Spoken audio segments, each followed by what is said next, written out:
What is going on, you guys? It is your boy, Matt Talks Films. I am back with another video. I am back with another review, and this time is a little different. I rewatched the whole trilogy of Tom Holland's Spider-Man trilogy, the MCU Spider-Man trilogy. And there's a couple reasons why I did so, and you're probably asking yourself, Matt, why are you doing a Spider-Man MCU trilogy video late August? And there's about three reasons why. One, it's been a slow week for movies, okay? Not that many movies coming out, so I figured why not do a video on it. Two, I had a bad taste in my mouth about this trilogy for some reason. I liked one to two movies in this trilogy. I hated one specifically, and I was like, maybe it's time for me to revisit this trilogy to see if my feelings are still the same about it. And I'm happy to say they aren't. I'm happy to say that this is probably my favorite trilogy in the entirety of the MCU. So we'll get into that in a little bit, but the third and final reason is there was a comment left on my Fantastic Four video that said something along the lines like, hey, maybe these movies aren't for you. Because I didn't like Fantastic Four. So a lot of people were telling me I was rage baiting. People were telling me 1 out of 10 rage bait, 2 out of 10 rage bait, and I wasn't a fan of Marvel because if you don't like the new Marvel movies, then you aren't a fan, which is completely not the truth. Let me tell you about my Marvel experience. Marvel, like, is maybe one of the main reasons why I started going to the movies so much as a kid. Like, it was a huge event, and it was something that I loved ever since the first Iron Man. I remember seeing the first Iron Man in theaters, and then on, I knew I was in for every Marvel MCU movie from then on out.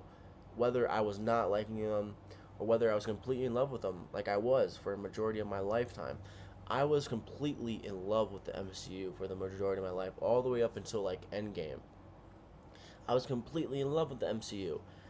And yes, my love for the MCU has dwindled recently, but that doesn't mean that I won't go support the MCU no matter what. And I've always been supporting the MCU no matter what. No matter how much I didn't want to go see the movie, I'll go see it because at one point in my life, for a long period of time, I loved the MCU. I just loved it. I swear to God, these movies were good at one point, even great at one point, and it just hasn't been the same for me. So I was like, hey, let's get my suppressed inner nerd and let's see if I still love these movies. If I still rewatch these movies and let's say I want to find that love I had for these movies that I once did. And I started with a trilogy that I wasn't the biggest fan of. Like, I love the Tobey Maguire Spider-Mans. They are the peak of superhero movies in my opinion, at least one of the peaks.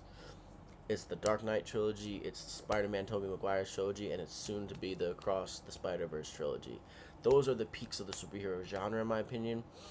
And I didn't hold that same sentiment for Tom Holland's Spider-Man trilogy. I didn't for some reason. And honestly, I saw No Way Home once in theaters. The theater experience was great. I liked the movie, but over time I was like, hey, that movie was just nostalgia and fan service. Which, don't get me wrong, it definitely features some nostalgia and fan service, but I was wrong about that movie, especially when I rewatched it. I love that movie. I have to be completely real. I love that movie. Um, Spider-Man, dude. Tom Holland's MCU Spider-Man trilogy, in my opinion, gets my vote as the best trilogy in the entirety of the MCU. And I'll even go as far to say all three of those movies that Tom Holland made are in the top 10 best Marvel movies of all time. I have Homecoming at 5th. I believe I have Far From Home at like 8. And then I have No Way Home, I think, in the top 3. I think No Way Home sits behind like Infinity War and Guardians of the Galaxy, the first one. So, safe to say, my opinion has changed on Tom Holland's MCU Spider-Man trilogy after rewatch. So, if you haven't rewatched this trilogy in a long time, this is a sign to go rewatch it. Let me know if my takes on the Spider-Man trilogy here is right. So, I'm going to talk about the Spider-Man trilogy in this video and how I feel about each movie. And then I'm also going to talk about the state of the MCU and why I'm not a fan of it and why I'm actually pretty worried about Avengers Doomsday. The only confidence I have really is Spider-Man, the new Spider-Man coming out in July, because of this rewatch I had. Alright, the first movie I'm starting with here today is Spider-Man Homecoming, which is the first movie in this trilogy. It follows Civil War, it follows the first Avengers, and I love this movie. I think this movie is a top 5 MCU movie. I think Spider-Man Homecoming is completely hated on, and I think the hate for it is pretty unnecessary. Not only do I think this is a top 5 MCU movie, I'm pretty sure this is a top 5 to 6 Spider-Man movie. The only movies I would put ahead of it in the Spider-Man universe as a whole in terms of movies is Spider-Man 2, Into the Spider-Verse, Across the Spider-Verse, Spider-Man 1, and then No Way Home, and then Homecoming. That is my top 6 Spider-Man movies, and I think that's the only way you can really rank it. Because I think Homecoming is super underrated. I think this is the best Spider-Man in high school performance we have seen. Yes, I love Tobey Maguire Spider-Mans. Those are the peaks of the superhero genre and one of the peaks of the Spider-Man genres, but Tobey Maguire does look way too old to be in high school. However, he captures the character of Spider-Man so greatly in the first movie and the second movie and beyond that it's easy to overlook that, but he looks way too old to be in high school. Tom Holland Spider-Man in Homecoming fits the imagination that I've always had about Spider-Man in high school at the age of 14 to 15. Like, Tom Holland captures that embodiment that I've always wished Tobey Maguire's Spider-Man had in high school, despite those movies being great and those scenes in high school being great. He is clearly not a high schooler in those movies. Tom Holland is. Like, he just feels like a young Peter Parker who wants to be an Avenger, who wants to be with Tony Stark and wants to so deeply be considered one of the top superheroes in the world. However, he's still learning and still going through this trial and error of being Spider-Man. And there's a lot to like. I am particularly not a huge fan of humor in the MCU. I think it takes away from a lot of the high stake moments, because sometimes the MCU relies heavily on comedy in these high stake moments, and I hate that. But the comedy in Homecoming is a top 3 comedy display in the entirety of the MCU to me. The amount of times I laughed during this movie on rewatch was absurd. I do not remember this movie being this funny, and I honestly was kind of embarrassed how much I was laughing at this movie, because I am not a fan of MCU humor, but I was dying laughing. I think Ned and Peter Parker's relationship is funny. I think Ned is a really good performance. I really enjoy Ned in this movie. I like the way Peter Parker reveals he's Spider-Man to Ned. I think it's definitely funny. I thought it was so funny, and I was like, damn, this is a funny movie. And I forgot how funny it was. Obviously, one of the main highlights of this movie is Michael Keaton's Vulture. I think this is the top 5 MCU villain.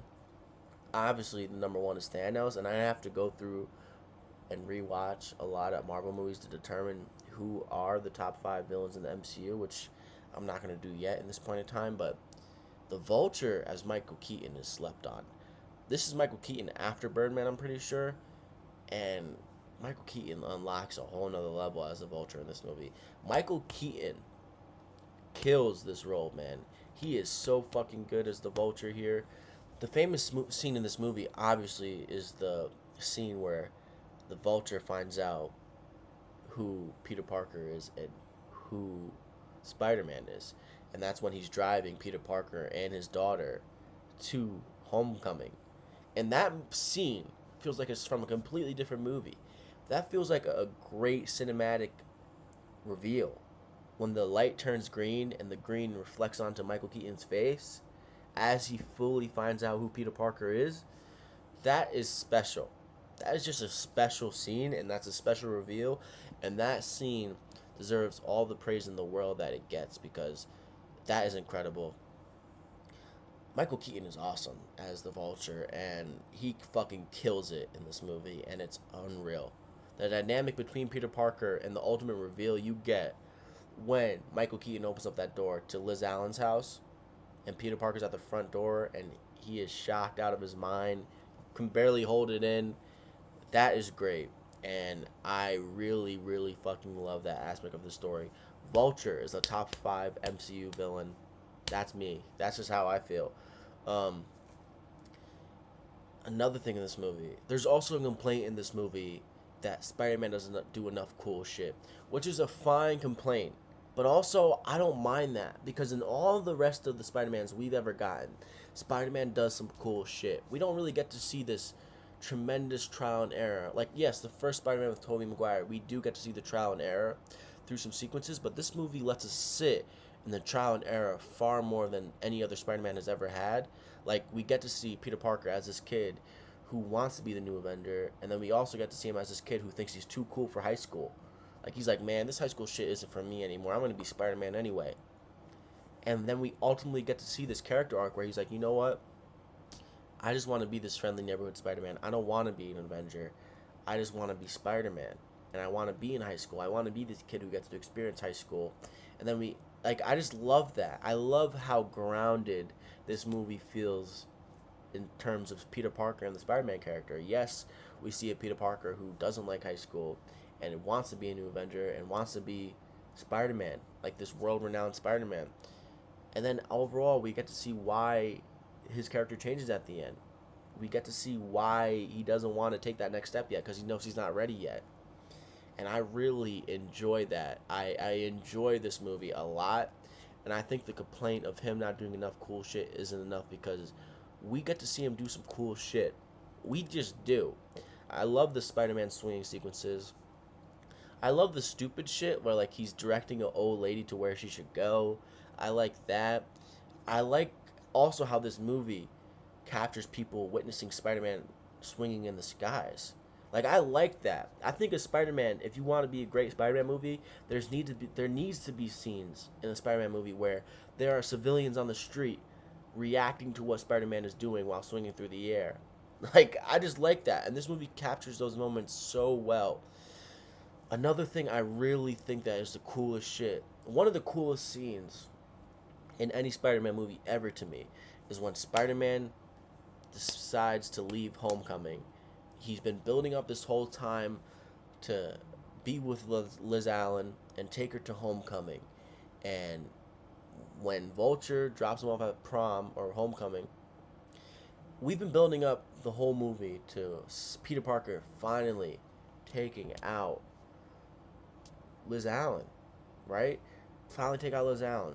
Michael Keaton is driving them to Homecoming. He finds out Peter Parker is Spider-Man. Once they get to Homecoming, Liz Allen, he tells her daughter to get out the car. I have to give Peter Parker the dad talk. In that scene, obviously everyone who's been watching this video knows what happens in that scene.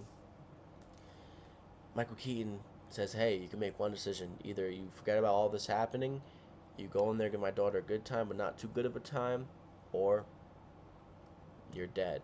I'll kill you. I'll put a bullet through your head, if something along those lines. And Peter Parker, being the superhero he is, and innately knowing he has to do something, he leaves his crush at the time to go stop Vulture. And ultimately, he gets the Vulture in this warehouse. And the scene where Vulture caves Spider-Man in, all the concrete falls on Spider-Man. We see Peter Parker at one of his most vulnerable spots in the entirety of Spider-Man, him crying and him getting so anxiety driven and so scared about the situation he's in. We see him overcome that. We see him get up and take this concrete off of him and get up, rise through the concrete. And that is a severely cool scene. So the sentiment that people abide by saying Spider-Man doesn't do enough cool shit in this movie is fine.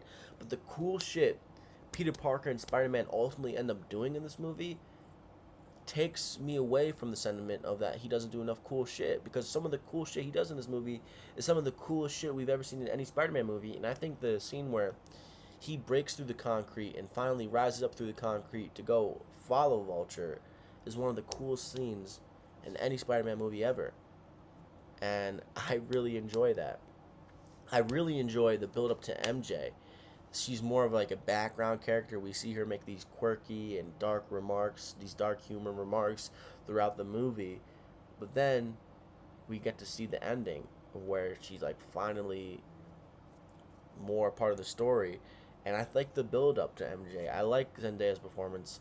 Zendaya gets a lot of shit for not being a good actor, and I think that's bullshit. She is a good actor, and she is really good in this movie, and her performances in these movies get better as the movie and the trilogy progresses. So I really enjoy the build up to MJ's character.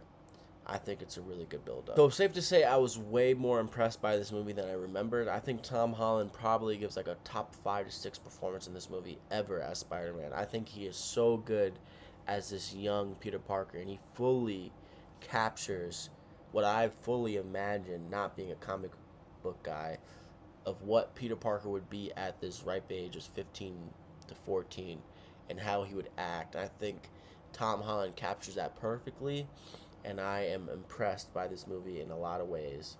And I'm impressed by this movie more than others, seemingly. I will talk to you about what I don't like. What I didn't like about this movie is pretty simple.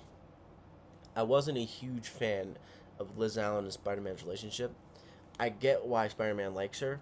I get why Peter Parker likes her. However, I do think Laura Harrier as Liz Allen does not give a good performance. I am not a huge fan of Liz Allen, the character. And I do think this movie kind of fails in that aspect of Liz Allen and Peter Parker's relationship. I wasn't really buying it. I didn't feel anything there. I get why he liked her, but I wasn't feeling anything there. Also, I'm not a fan of Flash Thompson. I'm familiar with this actor from Grand Budapest Hotel, and obviously I'm familiar with this character from the rest of the trilogy in this movie, but I'm confused what Flash Thompson's purpose is.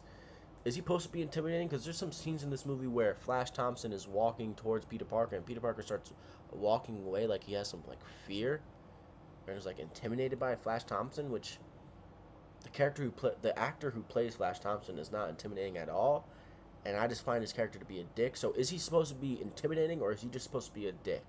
I'm a little confused by the character's involvement in this movie. I think Flash Thompson might not be like I think as this trilogy goes on, Flash Thompson is less and less needed, but somehow he's still in all of these movies.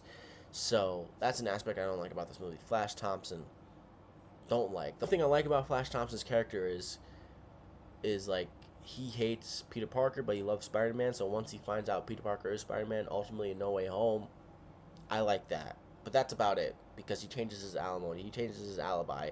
He likes Spider-Man, he likes Peter Parker, and he even writes a book about Peter Parker and him being best friends.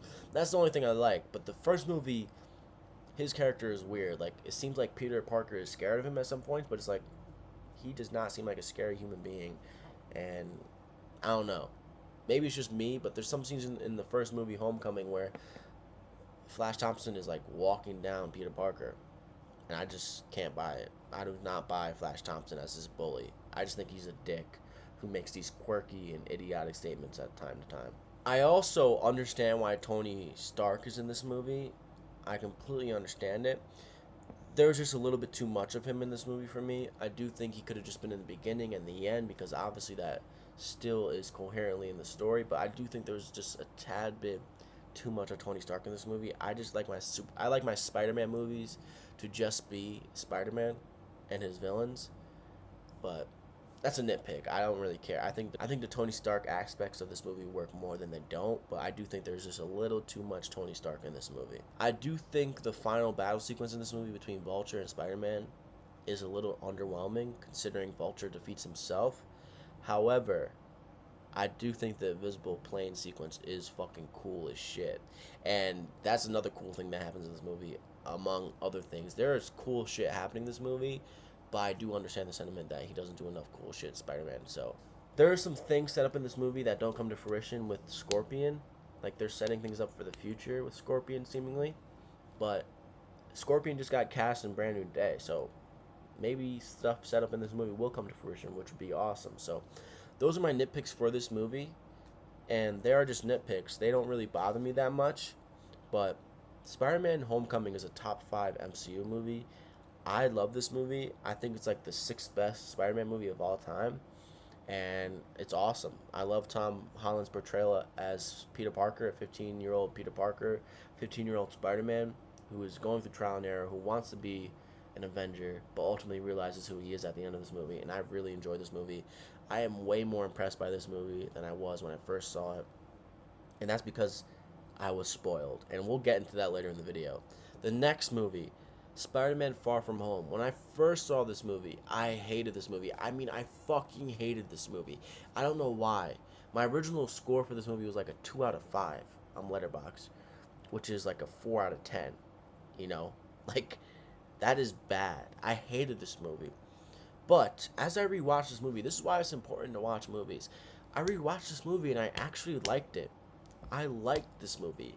I think Far From Home is a pretty fucking good movie, and I think it's a top 10 MCU movie. Oh, how my opinions can change. I think Far From Home. I understand why people don't like this movie. It doesn't take a place in New York. I completely get that. That's one of my criticisms of this movie. I prefer my Spider-Man movies to be in New York. And this movie doesn't take place in New York. But I will say this. Despite this movie taking place in Europe, this movie does feel a little bit grounded, and it does feel like you're in Friendly Neighborhood Spider-Man in Europe, which is what I learned while watching this movie on rewatch. And that's probably why I like it, is because it does feel like a Friendly Neighborhood Spider-Man in Europe. And I do think some of the suits that Spider-Man wears in this movie is fucking sick.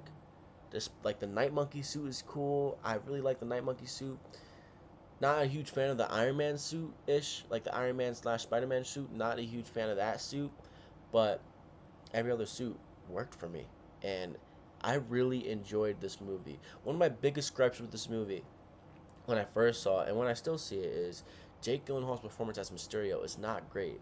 Which is weird, because Jake Gyllenhaal usually plays an unstable person very well. He really does play an unstable person very well. I am not a fan of his performance as Mysterio, but I will say this. Hot take. Mysterio, if it was played better performance-wise from Jake Gyllenhaal, I think Mysterio is a top 5 villain in the MCU. I genuinely think Mysterio is a fucking great villain, because not only is he torturing Spider-Man and bamboozling Spider-Man while he's alive, but he's doing great villain work after Spider-Man dies. Like, that's how great his villain is. Not only is he fucking with Peter Parker Spider-Man while he's alive and putting him through the ringer, but after Spider-Man has his hand in killing him, quote unquote, Mysterio has another thing in store for Spider-Man, which is telling the world who Spider-Man is. And that's a fucking great character. And I like Mysterio's character in the sense that he used to work for Tony Stark. He got fired from Tony Stark, and now he is taking advantage of the superhero, quote unquote, that he's created, where he's just bamboozling everywhere, where he's creating these fake monsters, the elementals, so he can profit off it as a superhero. He's creating this mystification of all these events happening, despite the damage being real, so Mysterio can become the greatest superhero in the world, which I like. I think that's kind of fucking great. Mysterio's character is great. However, I'm not a fan of Jake Gyllenhaal's performances in this movie. I'm just not. I don't think Jake Gyllenhaal gives a good performance here. The only time in this movie where he gives a good performance to me is when Peter Parker and him are in the bar. Peter Parker is super vulnerable, and that's why I think that scene works super well, was when they're in that bar and they defeated that last elemental, quote unquote, and Peter Parker decides to give Mysterio his Edith, which Edith was the system that Tony Stark passed down to Peter Parker, aka Spider-Man, after he died, which is this access to all this weaponry and machinery and all this great artificial toolings. And Tom Holland's Spider-Man, aka Peter Parker Spider-Man, decides to give Mysterio this great power because, one, he doesn't want this responsibility anymore to be a new Avenger, and two, he is super vulnerable and he trusts Mysterio despite just knowing him for a day or two, because he doesn't really have that much communication between other superheroes at this point in time. So when Mysterio is being relatable to him and being this quote-unquote big brother father figure to him, you can see why Peter Parker would do that, why Spider-Man would do that, despite it being a very dumb decision, which is honestly a part where I don't like so much in this movie. Despite me understanding why Peter Parker would do that, it just doesn't make sense why he would do that to me. And I know I'm sounding contradicting, but despite me liking that scene and understanding where Peter Parker's head at is in this situation, I don't think that makes sense. Like, I don't think Peter Parker, Spider-Man, would do that. And I also don't think Peter Parker and Spider-Man would be wearing this Spider-Man-esque suit with his mask down in the bar with Jake Gyllenhaal with random people in it. Yeah, we know some of these people are fake in this bar, and it was just all set up, but that doesn't make sense as well. So for me to believe that Peter Parker, I know he doesn't want this responsibility to be the next Iron Man, to be this bigger figure in the world, to be the biggest superhero in the world. I don't buy him giving Mysterio Edith 2 days into knowing Mysterio, despite how manipulative Mysterio is being and how vulnerable Peter Parker is. That's the only logic behind it. Mysterio is craftily being manipulative towards Peter Parker because he knows the vulnerable state Peter Parker is, and he knows that he doesn't want to deal with this new set of expectations and this new set of responsibilities that Peter Parker now has as Spider-Man. So that's a big problem for me, and I know I might have rambled on too hard about that, but despite me liking Jake Gyllenhaal's performance in that scene, I do find that scene to be unbelievable in terms of Peter Parker's character and Spider-Man's character. I just don't think he would give over Edith like that, and that fucking pissed me off. I was yelling at my TV screen like, how the fuck are you going to give Edith over after just knowing Mysterio for a day or two? But I get why he did it. I understand the mindset Peter Parker was in after Endgame and in this new scenario of being the biggest superhero in the world and having that title because Iron Man is no longer with us. Captain America is no longer with us. I understand. So Tom Holland gives a great performance here as Peter Parker. He is dealing with the grief of losing his biggest inspiration and idol. He is dealing with these new sense of responsibilities and expectations by everyone, including Nick Fury. And I just love the performance Tom Holland gives in this movie. Tom Holland continues to give great performances as Peter Parker, and I don't know if that's appreciated by enough people. Tom Holland gets this stigma that he's not a good actor. Trust me, I hated Uncharted. As someone who played Uncharted games, hated Uncharted. Tom Holland is not good as Nathan Drake, okay? He's just not fucking good as Nathan Drake, but he is phenomenal as Spider-Man. And as the years go on, I think he might end up being the best Spider-Man to ever do it, which is a hard fucking statement for me to say because I love Tobey Maguire, and despite Andrew Garfield's movies being horrible, I think Andrew Garfield is a fucking phenomenal Spider-Man, who just got dealt a horrible hand in movies. But anyway, Peter Parker, aka Tom Holland, is great in this movie. He displays this new side of Peter Parker we have to deal with the grief and these new set of expectations and assignments dealt to Peter Parker. Peter Parker just wants to be a kid. He just wants to go on this class trip and feel normal, and he just can't because fake Nick Fury wants him to be a part of this new mission that's taking place in Europe. And he's just constantly fucking with Peter Parker the whole time, and Peter Parker is frustrated because he's dealing with the grief of Tony Stark dying. He is dealing with these new expectations and these new assignments being given to him that he just doesn't want to deal with. He wants to be a young kid. He wants to feel normal. He wants to get the girl that he loves. He wants to enjoy his time on this vacation, on this class trip with his friends, but he can't because he's Spider-Man and he is dealt with being the new biggest superhero in the world because Tony Stark is dead, because Captain America is no longer with us. So I really, really enjoy Tom Holland's performance in this movie. He gets dealt a handful of emotions that he displays very well on the big screen, and I think it's a very, very good performance as Peter Parker. And Tom Holland continues to be slept on. As I watch this trilogy, I was like, hey, I was wrong about Tom Holland's trilogy because this is the movie I hated most before revisiting it, and I like this movie. And one of the main reasons is because Tom Holland is so fucking good as Peter Parker, and he displays this part of Peter Parker's life so greatly, and I admire that. And the main complaint with the first Spider-Man movie in this trilogy was Spider-Man doesn't do enough cool shit. The cool shit is elevated in this movie. The action sequences are cool as fuck. I mean, there's a lot of cool shit being done in this movie. Zendaya and Tom Holland's chemistry in this movie is absurd. You could feel it. It's so much better than Liz Allen's relationship with Tom Holland's Spider-Man in the first movie, and that's purposeful. You can feel the chemistry and love in the air, and clearly you could tell why they ended up getting married or almost getting married in real life. Like, they are great in this movie and they fucking rock together. You can feel the tension between the screen. It rocks. I love Zendaya as MJ. She kills it consistently in this trilogy. She is awesome as MJ. I do think Ned and Peter Parker's scenes progressively get better in this trilogy. They really come off as best friends and they continuously kill it in these movies. I also really, really love the spider sense scenes in this movie. The Peter Tingle scenes, as you might call it.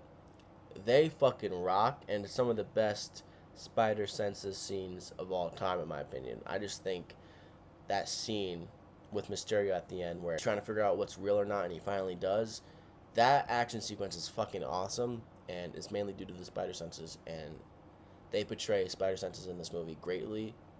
I enjoy that. This movie is also extremely self-aware, which is weird, and they convey that through the character of Brad, because there's some moments in this movie where you're like, man, these classmates have to realize what the fuck is going on at this point. And Brad even has a monologue towards the end where he's like, does this not seem crazy to anyone else? And it gets played off as like, Brad, you're being a hater, you're being jealous, blah blah blah. But I really like how self-aware this movie is, and they do a great job conveying that through Brad's character. So shout out to this movie for being self-aware about the logic behind some of these sequences and scenes, because I like that. I like that self-awareness. I am also not a fan of, like, I know they address it, but they kind of just brush past the fact that a lot of these people on this class trip, including Peter Parker, Spider-Man, were in a blip for 5 years. And I know they convey how much things have changed through Brad's character, because before everyone went through a blimp, Brad was this young, fragile kid, but now every girl wants him, and now he's this hot, hunky type of guy. That's fine, but I do think they kind of brushed past this whole blip thing a little too quickly for me, but they address it, okay? They address it, and they probably do it well enough to a lot of other people, so that's fine. So overall, I am kind of shocked how much I like this movie. I didn't like it as much as Homecoming, but keep in mind I hated this movie. I gave it a 2.5. I gave it a 2 out of 5 when I first saw it, and now I give it a 3.5 out of 5. So that's like a 7. That's a 7 out of 10 now for me, which is kind of crazy. And I'm here for it. I'm here for rewatching movies and having a different feeling about it on the rewatch.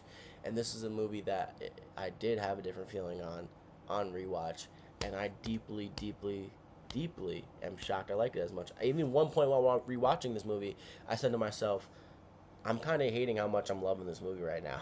Ultimately, I didn't love the movie because Jake Gyllenhaal's performances, that weird decision that Peter Parker, despite how vulnerable he is, decides to give off Edith, the most powerful military advancement system in the world. He gives it over to Mysterio after he met him for 2 days.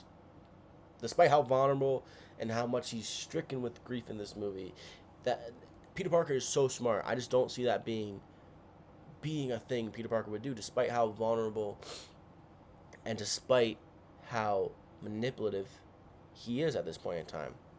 I just don't buy it, okay? I just don't buy it. And that's it.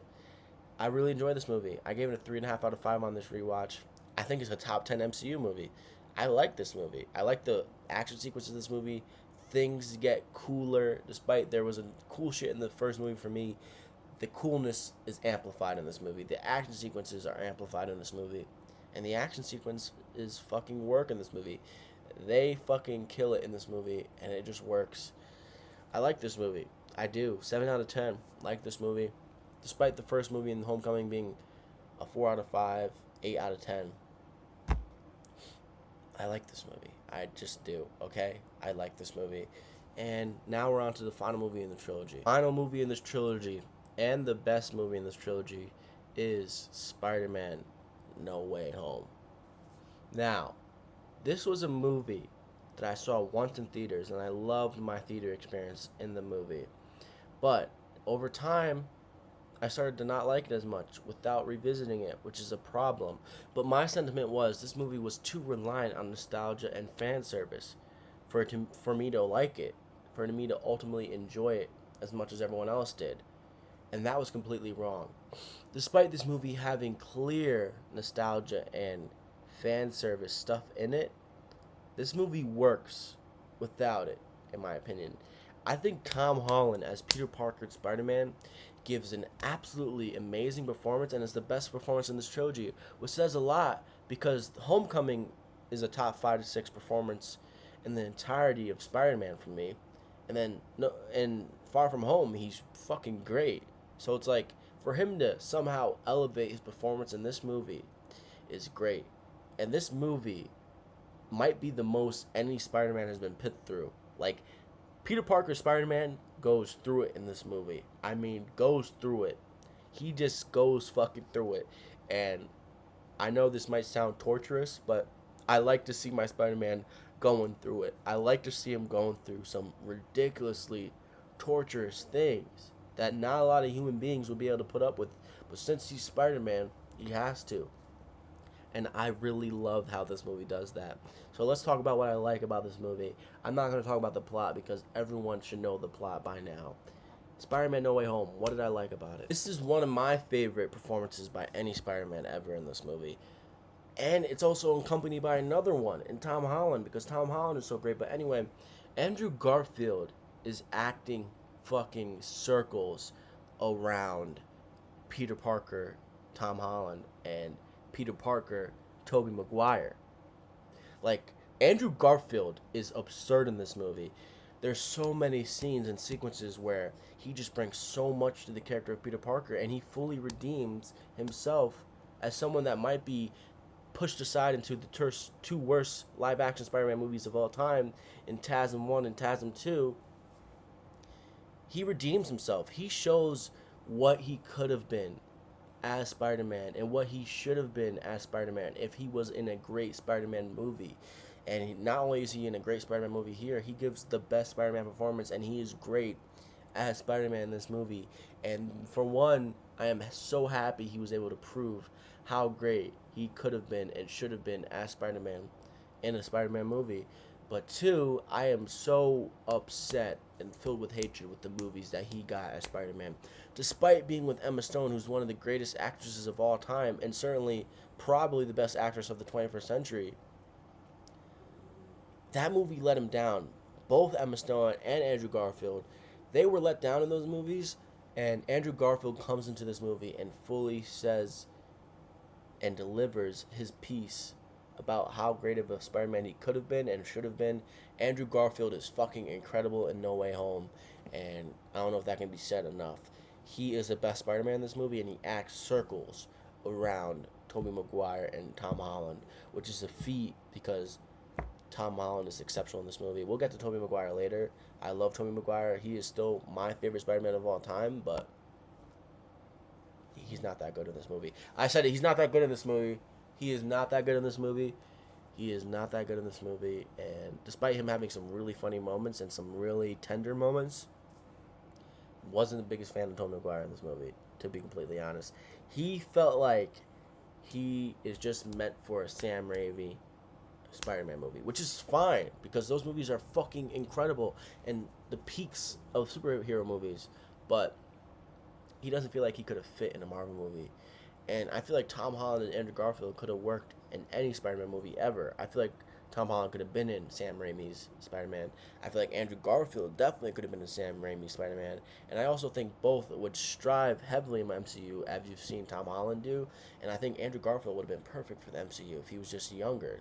Sadly, he's 42, which is not a sad thing, but he just can't play Spider-Man at 42 unless you're going for an older version of Spider-Man.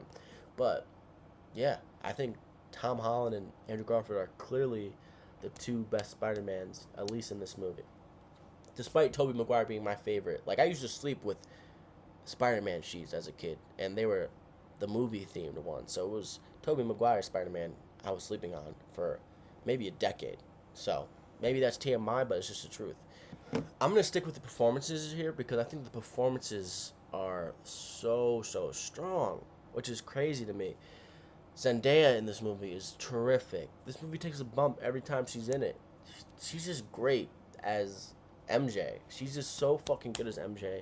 She might be my favorite MJ of all time. I love Kristen Dunst as MJ. Don't get me wrong. Kristen Dunst is a phenomenal actress. I don't know. There's points during the original Spider-Man trilogy where I hate MJ. And it's not her fault. it's really just Peter Parker being a responsible adult and not wanting to cause her any harm.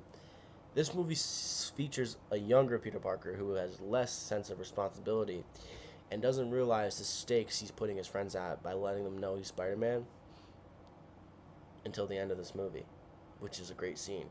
But Zendaya is great in this movie, and this movie takes a bump every time she's in it, and it takes a good bump, not a down bump, a good bump. She is great as MJ, and I think she might be underappreciated. William Dafoe as the Green Goblin is a show stealer.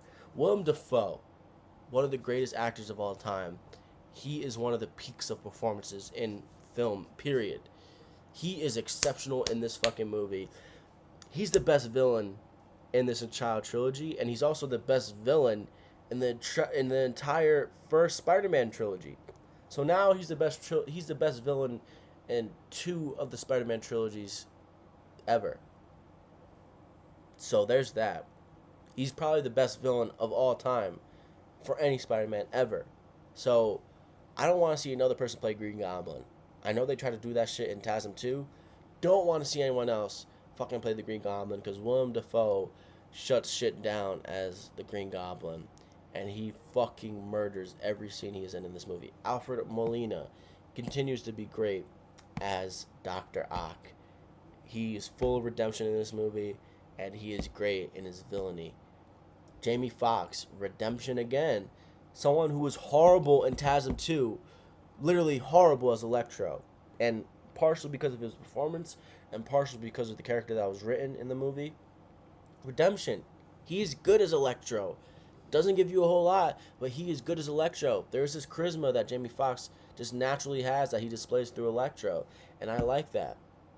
And, I'm not going to say too much about the 2 other villains, Sandman and Lizard Guy, because honestly they don't bring too much, and honestly they're the weirdest parts about this movie to me. I kind of hate the performer behind Sandman. I think he is just not a good actor. Don't like him as a performer. But yeah, I even like Ned. Ned continues to be an underrated part of this trilogy. Ned is fucking good, and I think he might be the best friend displayed for Peter Parker on the big screen. I think he is fucking a great best friend for Peter Parker, and I think he might be the best friend Peter Parker has ever had on the silver screen. Ned is great. I really enjoy the performances in this movie. The performances in this movie fucking bring this movie to a whole nother level. Tom Holland is at his best here. The emotional weight that he has to carry throughout this movie, and the stakes of this movie. When Aunt May dies in this movie and Tom Holland is on the rooftop of this movie, it is fucking incredible. The emotions that Tom Holland conveys is ridiculous. Tom Holland is a great crier. I don't know if that needed to be said more, but Tom Holland is a great crier, and he fucking kills this movie. Tom Holland is a fucking revelation in this movie, and Andrew Garfield somehow outperforms him, in my opinion. He just screams Spider-Man more to me than anyone else does in this movie, and that is crazy, because Tom Holland is fucking great, and he might be the best Spider-Man of all time when it's all said and done. Tom Holland is fucking great, and that needs to be said more. Tom Holland is great as Spider-Man, and I think people need to fucking acknowledge that more. I also forgot to mention Jon Favreau as Happy. Jon Favreau is great as Happy in this movie. Brings a whole different element of comedy and depth emotionally at the end of this movie. I very much enjoy him. Benedict Cumberbatch gives his best performance as Doctor Strange as well in this movie. He is great as Doctor Strange, and I really enjoy that. So the performances are great in this movie for the most part, besides Sandman. I do like Marissa Tomei as Aunt May, obviously, but there's been better Aunt Mays, let's just be honest. I think Aunt May might be a little too young in this movie for me. She's super hot, but shout out to Marissa Tomei. She is good enough. I kind of want to talk about Peter Parker here real quick. Tom Holland's Peter Parker. I love how consistently throughout this whole trilogy, his character makes dumb decisions and stupid decisions. And I know that's a lot of people's nitpicks and flaws with this trilogy, but I love the consistent stupid decisions he makes, because ultimately he is 15 to 16 years old. He is that old. He is that young. So he's going to make these stupid fucking decisions that any 15 or 16-year-old would make as Spider-Man. He is too trustworthy. He is too gullible. He is too easy to manipulate, and he is super gullible. because honestly, he believes in the good of humanity too much for his own good. Despite these villains getting sent to his universe to his own wrongdoing during Doctor Strange casting the spell, he still believes they could be a good person. He doesn't want to send them to their ultimate death. Which, to be honest, despite him fixing these characters at the end of this movie, I think he's still sending them to their death. I don't see how they wouldn't not die when they get sent back, which is another nitpick. Which I'm going to chill on the nitpicks because there are very few in this movie for me, despite the obvious ones. That is a nitpick for me. Once you try to put some logic behind it, they're trying to fix these characters before they send them back, but they're going to die anyway because they died definitively in the movies they were in. That's just me. I don't know if anyone else felt that way. But anyway, I love the consistent Peter Parker stupid decisions he makes. He makes a stupid decision in the first one. Oh, actually, I don't know if he makes a stupid decision in Homecoming. I'm going to take that back. He makes a stupid decision in Far From Home. And then he makes a very stupid decision in the third movie, which leads to the death of his aunt. So I really, really enjoy that. He's heavily influential. He is easily influenced through adults and people who are older than him because he has this sense of trust that he will so easily give out because he is naturally a good human being who's morally right. But he also is Spider-Man. And he's trying to understand and learn the ropes of being Spider-Man. But one of the ropes that you need to learn in being Spider-Man is not to be so trustworthy. And you have to understand the stakes on the line. And this movie he finally does after the ultimate events of this movie, which lead to Aunt May dying and which leads to the rest of the world not knowing who Peter Parker is, even the ones that he loves the most. And I love that. I think this character is very well written in this movie. And I praise the writing in this movie. I'm praising the writing in a fucking Marvel movie. Shout out to me. And shout out to all the people who said I don't love Marvel movies because I'm praising a characterization of a character in a fucking Marvel movie. And I think the way Peter Parker's character, Tom Holland's Peter, is written in this movie is great. And I think the depth that he has, and I think the ultimate character arc that he comes to is phenomenal.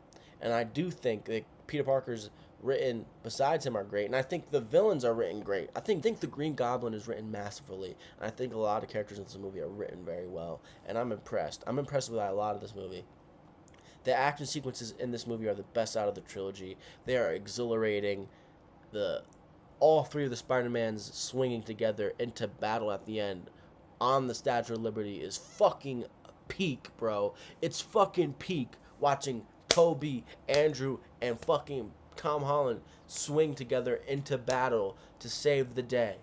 It is fucking peak, bro. And it's just peak. It's just peak. It's just peak. It's just peak. It's fucking awesome. The action sequences are fucking great.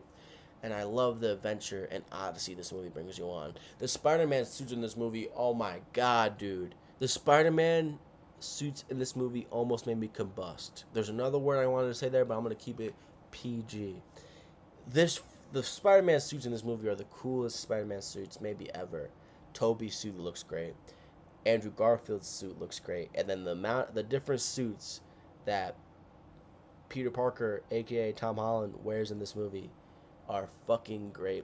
Even the Iron Man-esque Spider-Man suit, the nano suit that Tom Holland's character wears is great as well. I like that. I really enjoyed that. The fucking suit that he wears to go find Electro for the first time is one of the most beautiful. The suit that Peter Parker, aka Tom Holland, wears to go find Electro for the first time is one of the best suits I've ever seen a live-action Spider-Man wear. I just thought that scene and that sequence in general was amazing. I think the fight scenes in this movie are so good, and they're probably easy to overlook, but they are great. This movie also has the best spider sense scene of all time. When Tom Holland, zoom in on his face as he's walking up, everyone's asking what's going on in the apartment room, and he's just walking through, he knows something is coming, and then he fucking webs Willem Dafoe's, aka Green Goblin's, hand onto this machine. And then you see this switch from, Norman Osborn to the Green Goblin in real time. fucking incredible, dude. So incredible. This movie fucks. It's just a natural known fact, and it's objective. This movie fucks. The greatness of this movie severely, severely outweighs the bad in this movie. And if you are struggling with the bad like I used to, you are just ultimately wrong.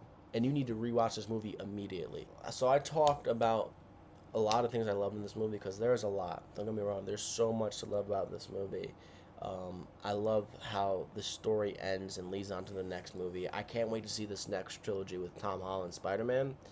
I think the whole world forgetting about Peter Parker is a little bit confusing. It's just a little bit confusing because obviously everyone remembers who Spider-Man is, but there was a funeral for Tony Stark. So they got to remember the kid they saw there, right? I don't know. I'm not going to put too much logic behind that thing because that is hard to wrap my brain around, the whole world forgetting about Peter Parker. So is he just not going to be in high school anymore? So he's not going to be able to go to college because no one knows who Peter Parker is? That's the gist I got at the end when he's moving into his own apartment. Yeah, it's kind of hard to wrap your head around. I'm not a huge fan of Thomas Hayden Church as Sandman. I think he sucks. Flash Thompson, not needed in this movie, despite liking how his character arc ends in this movie. Hopefully he's not in the new trilogy. Please, we don't need this fucking guy. We don't need him in the fucking movie. We can do without him. I also wasn't a huge fan of Toby in this movie. Toby has some really good moments in this movie. Don't get me wrong. I mean, the back stretching scene, that is great. And where he stops Tom Holland, Spider-Man, from killing Green Goblin. That's a great scene where he gets stabbed. That is great. Where he's shooting webs out of his hand and the other Spider-Mans are confused and bewildered by it. That is great. He just felt weird in the MCU movie to me. So that's a nitpick. I love Tobey Maguire. So don't get this as hate for Tobey Maguire. I love Tobey Maguire, but wasn't a huge fan of him in this movie. I think he's more built to be in the Sam Raimi Spider-Man movie, which is fine. Okay, that's fine. Humor is relatively good in this movie, but it does take a dip. It's not the best humor used in this entire trilogy. I think that goes to Homecoming. I also do think the CGI is really bad in spots. Because relatively the CGI is great, but there are some very noticeable spots in this movie where the CGI is not good. And that's obviously one of the biggest criticisms about this movie. Whether it's that scene where Spider-Man is in there going to the subway behind Flash Thompson. That is very obviously bad. But honestly, on this rewatch, I was having so much fun where I noticed it less and less. Despite me noticing it in some spots, I didn't notice as much as I did in the first watch. The CGI is not great. It's not great. It's actually pretty bad in some spots. And that's obviously a criticism I can have of this movie. But I won't let that overlook how much I love this movie and how great I actually think this movie is. Because it's a fucking fun, great time watching it. Because if you love Spider-Man, this is one of the best Spider-Man movies ever made. It's not top 4, but it's 5th, in my opinion. It's the 5th best Spider-Man movie ever made. And that is an achievement in itself because the 4 Spider-Man movies in front of it are masterpieces, in my opinion. So yeah, that's my problems with this movie. And you heard about what I loved. John Watts cooked with this trilogy, and that's my opinion. John Watts gets hate for this trilogy. I don't know why. He cooked. He made a movie, in my opinion, that was a 4 out of 5, which is an 8 out of 10. He made a movie that was a 3.5 out of 5, which is a 7 out of 10. And then he made a movie that was a 4.5 out of 5, which is 8.5, 9 out of 10. So it's like, we are spoiled as Spider-Man fans. John Watts killed it in this movie. This trilogy is the best trilogy in the MCU. Spider-Man, Tom Holland's MCU trilogy is the best trilogy in the entirety of the MCU. Fight me on it. Let me know in the comments if you agree with that. It's the best MCU trilogy ever to this date. It's the best MCU trilogy of all time, and I'm glad I revisited it. No Way Home was a movie I liked. It's now a movie I love on rewatch. Homecoming was a movie I liked. It's now a movie I love on rewatch. Far From Home was a movie I hated on first watch. It's now a movie I like on rewatch. It's important to rewatch movies, especially movies you don't know how you feel about them anymore. That's why I rewatched this trilogy, and I love this trilogy. And it has an argument to be better than Tobey Maguire's trilogy because, yes, I think Spider-Man 1 and 2 are masterpieces. Spider-Man 3 is alright. This movie is just consistently good. This movie trilogy with Tom Holland is just consistently good. I prefer Tobey Maguire's trilogy. Of course, I love the original Tobey Maguire trilogy. It means a lot to me till this day. But there is an argument in place for you to say Tom Holland's trilogy is better, which is shocking. And there is an argument in place in the future that you can say Tom Holland is the best Spider-Man of all time. And that is a fact. That is just a fact. The more movies he makes, the more convincing the argument for him to be the best Spider-Man of all time will continue to be. I love this trilogy. I love Tom Holland's Spider-Man, and I'm so sorry, not like he listens anyway, to Tom Holland and the disrespect I might have given him in the past about his Spider-Man. He's a top 2 Spider-Man, probably going to be number 1. The performances he gives through this entire trilogy is just consistently great. I love his relationship with MJ, aka Zendaya. The action sequences continued to get greater as the trilogy went on, and John Watts cooked. He cooked. John Watts cooked in this trilogy. Let me know in the comments if you agree or not. There's also another thing I have to get off my chest about Spider-Man and Spider-Man fans before this video concludes. My hot take is, any Spider-Man fan or MCU fan or just a superhero fan in general that is complaining about Spider-Man is just a spoiled brat.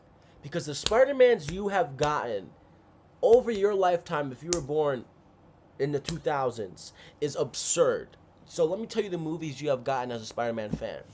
Spider-Man 1, perfect, masterpiece in my opinion. Spider-Man 2, perfect, masterpiece in my opinion. Spider-Man 3, fucking a mess, a fun mess. You also got TASM 1, fine. TASM 2, bad movie, but some of the best Spider-Man sequences you'll see. Then you also have Into the Spider-Verse, which is one of the greatest superhero movies of all time and a top 3 Spider-Man movie of all time. And then Across the Spider-Verse. Bro, 2 of those movies right there are 2 of the greatest superhero movies of all time. And then you also have Tom Holland's Spider-Man trilogy. And then you also have Infinity War and Civil War. Spider-Man fans are spoiled, and the Spider-Man fans who are not happy are just never going to be happy. Because what the fuck else can you ask for? What else can you ask for? There's nothing else you can ask for. You've gotten everything you could have ever wished for in Spider-Man. Whether you don't like TASM 1 and 2, you have the original Spider-Man trilogy, and then you have Into the Spider-Verse and Across the Spider-Verse, and then you have Tom Holland's trilogy. Whatever you didn't like in any Spider-Man franchise, you got in another Spider-Man franchise. So for anyone who shits on Spider-Man and is not happy with the Spider-Mans they have gotten, you are just objectively wrong, and you are spoiled. And you need to realize how spoiled you are, because all the different Spider-Man interpretations you have gotten and all the different Spider-Man franchises you have gotten, you are blessed and spoiled, and not a lot of other franchises are as spoiled as Spider-Man fans. And so anyone who is shitting on Spider-Man needs to realize you are objectively wrong, and you have gotten greatness in one way or another. Whether you didn't like a franchise or whether you didn't like this franchise, you got greatness somewhere. And objectively, you definitely got it in the first 2 original Spider-Mans, and you got it objectively in Spider-Man Into the Spider-Verse and Across the Spider-Verse. So whether you don't like Andrew Garfield's Spider-Man or Tom Holland's trilogy, you got it in other places. I love Tom Holland's Spider-Man trilogy. I love Tobey Maguire's trilogy. And I love Across the Spider-Verse and Into the Spider-Verse. So I am spoiled, and I realize how spoiled I am as a Spider-Man fan, and I realize how blessed I am. And if you are not realizing you are blessed as a Spider-Man fan in 2025, you are an idiot, and you deserve to be euthanized. So Spider-Man fans are spoiled. Tom Holland's trilogy is underrated, and it's something that I'm happy I revisited and rewatched. And I suggest if you haven't rewatched this trilogy in a while, go rewatch it. I love this trilogy. Let me talk about the state of the MCU real quick before I go. I love the MCU. I still do, despite how much I don't like these movies now. I do. I pretty much did not like Fantastic Four. It was a 2.5 out of 5 for me, which is around like a 5.5 out of 10. And I don't like Fantastic Four. I think it was dull. I think it was lethargic, lackluster, you name it. Did not like it. But I'm very much a superhero guy. I loved Superman, the new one. I am so down to be completely immersed in superhero movies again. I just need great superhero movies. Superman was a great one. Marvel, give me another great superhero movie, please. Just give me another great superhero movie. I beg you, bro. Because I want to be all into the MCU again. I want to, but what we've gotten recently after No Way Home is ridiculous. I used to abide by the sentiment of Marvel hasn't had a great movie since Infinity War. I am now reverting that sentiment because I just rewatched the Spider-Man trilogy. There hasn't been a great superhero movie in the MCU since Spider-Man No Way Home. I will die on that hill. There has not been a great superhero movie in the MCU since No Way Home. There just hasn't. Legitimately hasn't. Guardians of the Galaxy 3 is good. It's not great.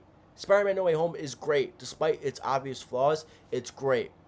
So, MCU, I am begging you to bring me back in.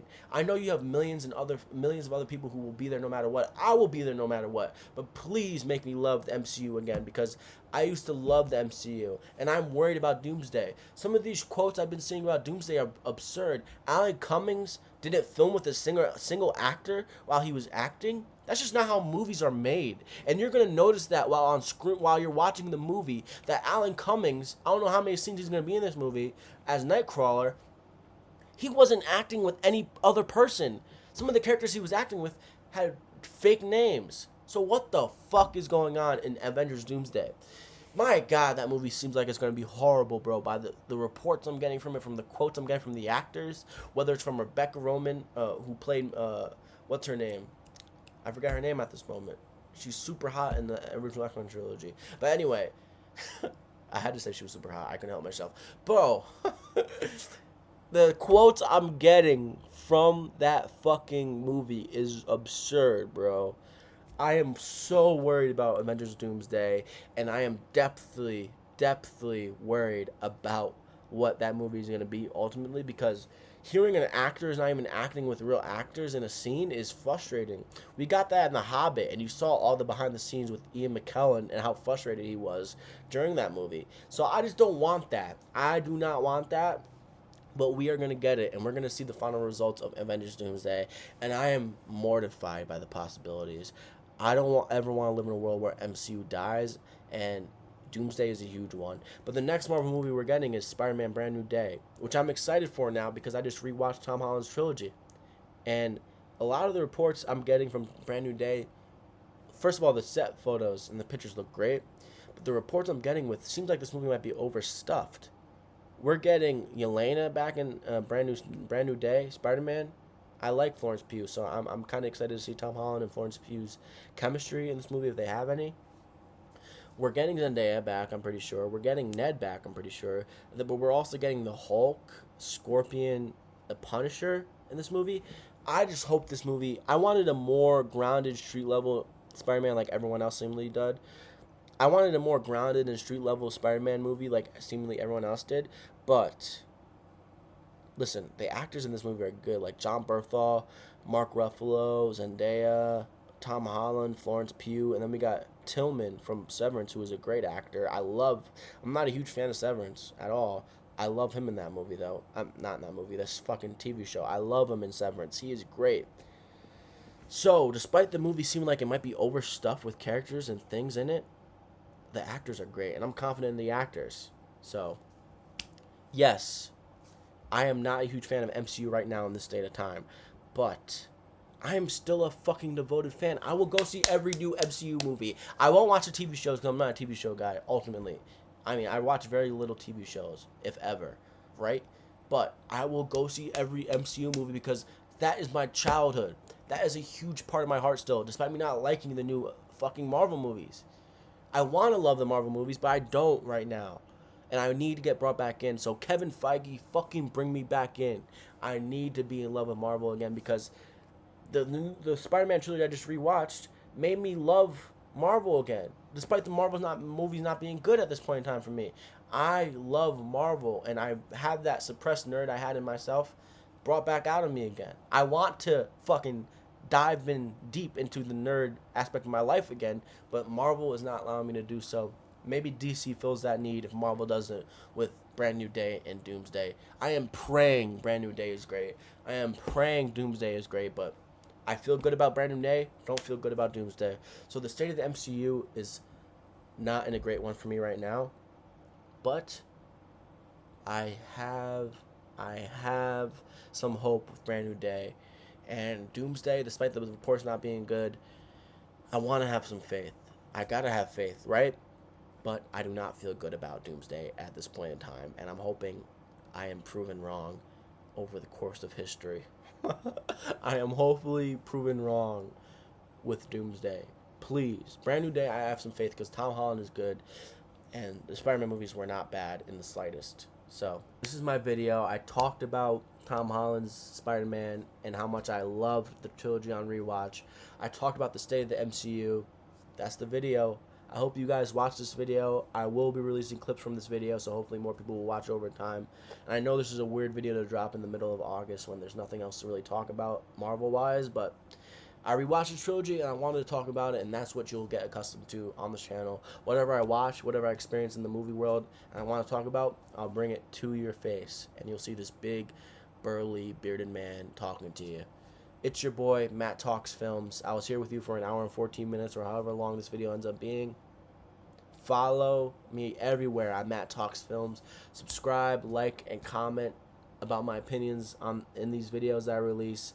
Let me know how you feel about this video. Let me know how you feel about my opinions. Tell me to fuck off. Tell me I did a great job. Do whatever. Just interact with my videos. Hopefully I build a community, because that's what I want to do. I want to build a film community that's fun. I want to collab with content creators in the future.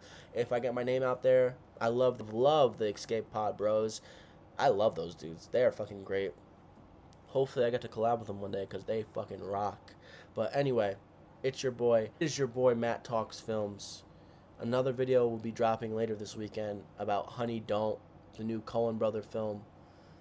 I'll see you guys soon. Hopefully you enjoy this video. Hopefully you come back for more. It's your boy, Matt Talks Films. I'll see you on the flip side.